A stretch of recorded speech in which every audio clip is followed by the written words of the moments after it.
So, just to be completely honest, I don't know which of the practices that I've been doing lately has been the most powerful because I've been doing some really incredible practices. But there's one I want to tell you about today. Like, just for example, though, I've been tracking my moon cycle and not necessarily when I bleed, although of course I'm going to put that in there. But like what I was really looking at is like, when am I most creative? When am I most intuitive? Like when I feel like life is just like working, working, working versus like I hit a downtime, It's like taking me some time to realize that like things need to, things have phases. Like we, hibernate or, like bountiful, like abundant, flourishing gardens, harvests, like that all like pulls in towards the earth. The earth pulls in, and it's not as fertile during sometimes, and those times, are important too. Those like underworld kind of experiences. But like in our culture, it's been wired into our mentality to just like keep pushing.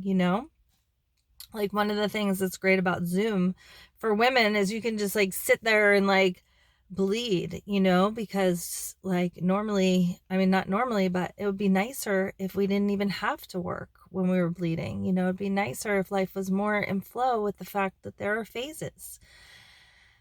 And I don't like feeling bad, so expecting to have a down phase and like knowing to like take my foot off the gas pedal and give myself some grace and give myself some space and like seeing like, okay, this happens. This usually lasts about this long. Like this is part two.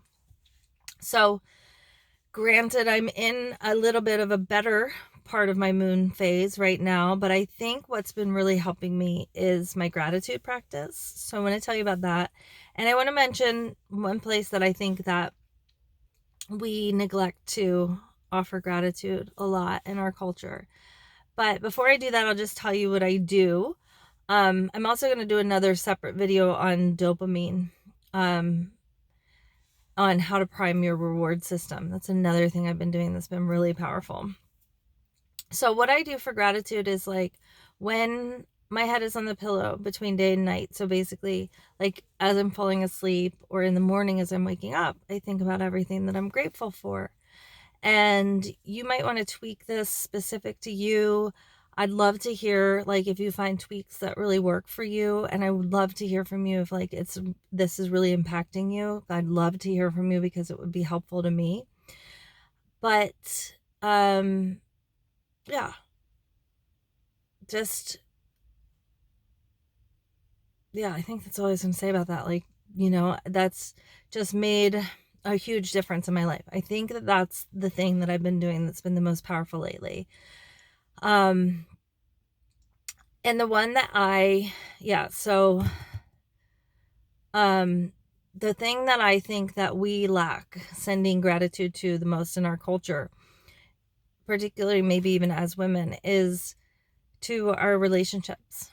So like if there is a relationship that's like romantic, if there's any kind of love involved in a relationship in your life right now, like dive into the juiciness, dive into the gushiness of that relationship, because men love appreciation.